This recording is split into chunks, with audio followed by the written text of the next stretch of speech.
Eita is an extremely dedicated student with dreams of getting into a top medical college. For him, studying is priority number 1, while priority number 2 is studying even more. He's close with his childhood friend, Chee-Waa, who is a carefree girl. Eita lives with his aunt, whom he hardly meets because she's always working overtime. Chee-Waa lives next door but always eats with him because her parents also work overtime. At school, Eita's other best friend, Kaoru, asks him why he's so turned off by love. As it turns out, Eita's parents got a divorce and found new lovers, so Eita avoids romance and love. Also, his parents abandoned him completely, so Eita hates them. He now lives with his aunt. One day, a new girl named Masuju joins the class and is put right next to him. Masuju is really beautiful and has silvery hair and blue eyes. All the boys develop crushes on her, and they're all jealous that Eita gets to sit next to her. As if he cares for that lovey-dovey stuff. Eita only wants to study because of his dream of getting into medical school. He does not even look at Masuju. One day, Masuju asks him to walk home together and says that she likes him. All the other boys scream in shock, while Eita just wants to disappear. But Masuju takes his hand and they walk back home. When they're alone, Masuju reveals the truth. She just came back after living abroad for most of her life. Ever since she joined this school, she's been asked out by 58 boys. She didn't accept any of them because she also apparently hates the idea of love and romance like him. She asked Eita out because she wants to put an end to all those approaches without actually dating. She asks him to be her fake boyfriend.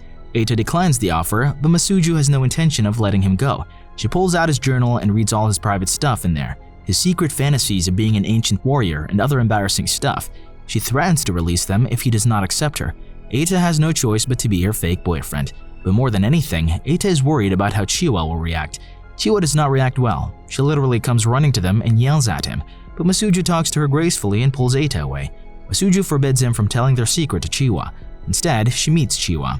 Since Chee-Waa has always wanted to be more popular, Masuju creates the club for young maidens to recreate themselves where they can learn to become more attractive and popular. Chee-Waa says she wants to attract a senior boy from the basketball team called Sakagami. Sakagami is popular and a nice lad. Masuju says that people who play instruments are instantly attractive, so she gives Chee-Waa an empty guitar case to carry around even though she does not know how to play the instrument. This does gain the other students' attention, but they ask her to play something. Chee-Waa does some weird stuff and runs away. Masuju starts laughing like that evil witch that she is. Later, Eita scolds Chee-Waa for being so careless as she apparently has an injury from an incident. She was a huge part of the kendo or swordsmanship club, but she got into an accident where her hip was severely damaged. Later, Masuju says that Chee-Waa should ask out Sakagami. Eita is concerned, but Chee-Waa says she'll be fine. Chee-Waa asks him out and Sakagami accepts. He says that he always found her cute as well. He invites her to a movie that Sunday. That night, Eita puts out lots of good food to celebrate her success. However, Chee-Waa asks him if he's okay with her dating another dude. Eita does not understand her and says he thinks of her as a sister. He thinks back to the past when Chee-Waa was just recovering from her injury. It was also the same time that his parents took new lovers and abandoned him. It was then that he decided to become a good doctor so that he would grow up and heal Chee-Waa's injury completely. The next day, Chee-Waa goes on her date with Sakagami. Eita and Masuzu secretly follow Chee-Waa to see how it goes, but Sakagami is already 20 minutes late. 1 hour passes and only then, Sakagami arrives with his friends. Turns out he's just a bully who was playing a mean prank on her. They all laugh at Chee-Waa and say that he's way above her league, so Eita goes to save Chee-Waa. It's less saving and more embarrassing. He yells fantasy terms and jumps on them, but they quickly overpower him and kick the crap out of him. Then one of the boys approaches Chee-Waa. Suddenly, someone throws a rod at her. Chee-Waa picks it up and uses her kendo swordsmanship training to quickly knock him out. Then another one as well. She beats the crap out of Sakagami as well. Then Chee-Waa patches up his wounds. The strange black-haired girl is looking at them in secret. Later, Masuju confirms that she's the one who threw the pole for Chee-Waa. Suddenly, she turns and kisses him, saying that Chee-Waa might be her childhood best friend, but Masuju is now his first kiss. One day, Eita gets a love letter where the writer says that she has always liked him and wants to rekindle the connection that they once had. He thinks that it might be Chee-Waa who wrote it. Later, as he and Masuju are sitting together, a strange blonde girl, Mana, appears. Mana is Masuju's sister, and she's responsible for keeping an eye on her and reporting her activities to their father. Mana kisses Eita in front of Masuju and goes back, but Masuju is helpless and does nothing. Masuju starts acting cold with Eita again. The next day, Eita gets another love letter, asking him to come to the rooftop. There, the black-haired girl is waiting for him. She spells out the words "I love you" in a video game. Her name is Himeka, and she believes that in her past life, she and Eita were lovers. It all started when Himeka saw him fighting Sakagami earlier while yelling fantasy terms. Unfortunately for Eita, just then, Masuju and Chee-Waa arrive. In order to prevent his execution at the hands of these girls, he asks Himeka to keep quiet about their past lives bullcrap. Masuju invites her to join their self-reform club. Eita asks her why she cares about him so much. Turns out Himeka has always been a loner and antisocial in his monotonous life, but when Eita fought to protect Chee-Waa earlier, he brought color to her life. Later, Mana comes to them with news that their father is angry with Masuju for coming to Japan, and he wants her to go back to their home in Sweden. Surprisingly, Masuju does not fight back. She goes to get ready. Just then, Himeka comes with a poem she wrote for Eita. It's about how an ideal maiden should behave. But suddenly, Mana steals her notebook and reads all her fantasies, causing Himeka to get embarrassed and start crying. Eita tries to stop her, but her bodyguard stops him. Eita gives a heartfelt speech about how people should maintain their fantasies. Seeing this, Himeka yells at Mana to go away. Due to this new change, Masuju also decides to stay back. She also forces Mana to apologize to Himeka, which she does begrudgingly. One day, Eita goes to the nurse's office because he's unwell. When he wakes, Himeka is sleeping naked next to him. Chee-Waa and Masuju get suspicious, so they barge in. Suddenly, a member of the student discipline committee, Fuyumi, enters the room and scolds the girls for creating a ruckus. Chee-Waa claims that Fuyumi is just jealous of them, as she probably doesn't have a boyfriend. Fuyumi says that she does have a boyfriend, but he's a college student in Tokyo. Since she's not on good terms with them, Fuyumi closes their little maidens club. Summer vacation starts, so Eita begins his supplementary classes outside school. Fuyumi has also joined the same class. She becomes happy, but she immediately pretends not to care about him. Just then, Kaoru also comes and reveals he knows Fuyumi as they went to the same elementary school. Later, Kaoru tries to introduce Eita and Fuyumi, but she still talks rudely to him. Finally, she gives him a bit of her lunch, which he likes. Fuyumi gets happy and goes for a little run, literally. Kaoru invites Eita and Fuyumi to a movie. Masuju believes that Fuyumi's boyfriend is fake, and she wants Eita to find proof of that. They want to blackmail her to get the club running again. Masuju asks him to make Fuyumi fall in love with him. He will also be accompanied by Chee-Waa, who will pair with Kaoru. They execute their plans the next day. Fuyumi asks Eita if he remembers something from kindergarten. When Eita does not remember anything significant, she gets upset. During the movie, Chee-Waa and Fuyumi sit on either side of him. They get excited with the contents of the movie and almost crush the poor boy's hands. Turns out Fuyumi and Eita were super close when they were young, but she moved away for a long time. Now that she's back, however, Eita does not remember her. One day in their supplementary class, Eita and Fuyumi's notebooks get exchanged. He reads her notebook, which is filled with her imaginary interactions and fantasies with an unnamed boy.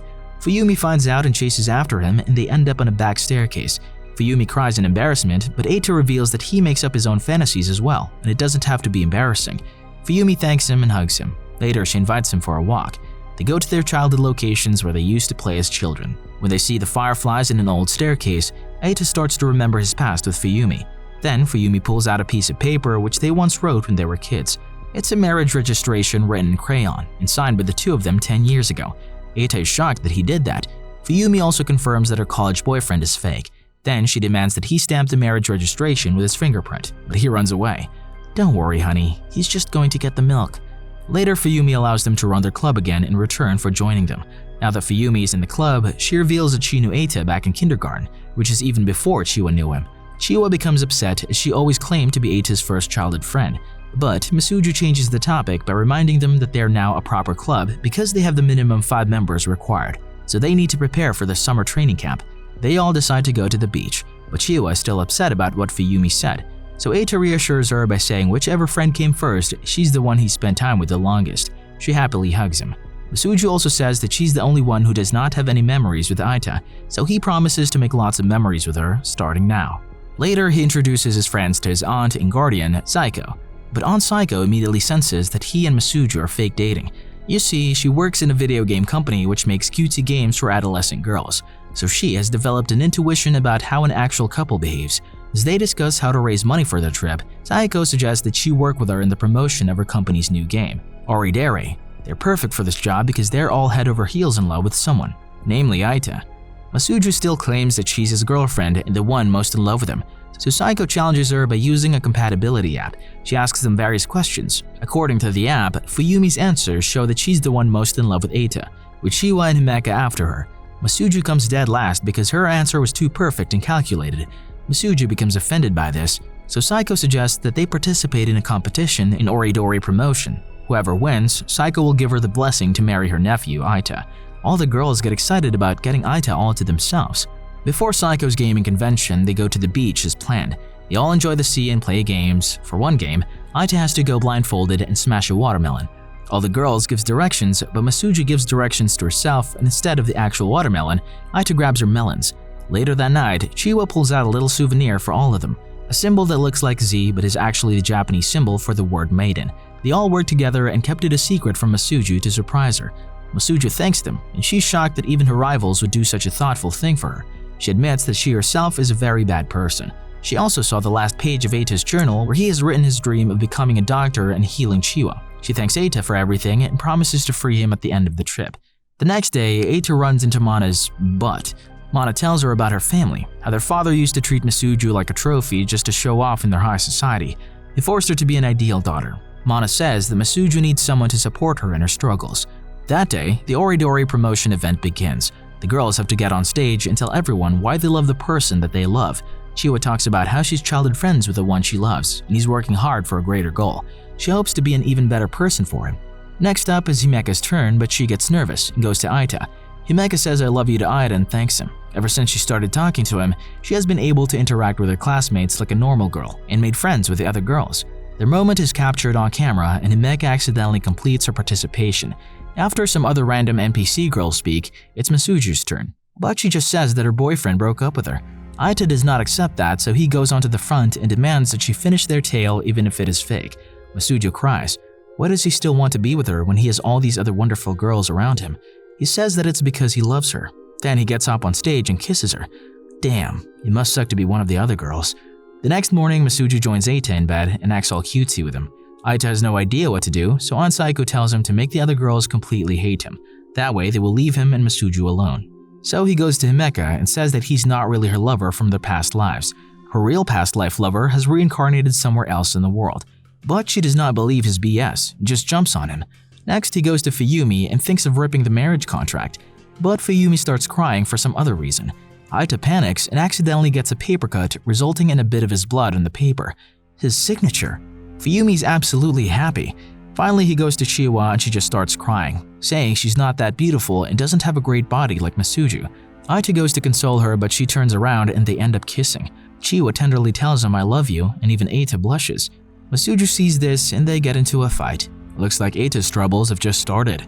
Subscribe for more videos like this, turn on the notification, and leave a like to help the channel out. Thank you for watching.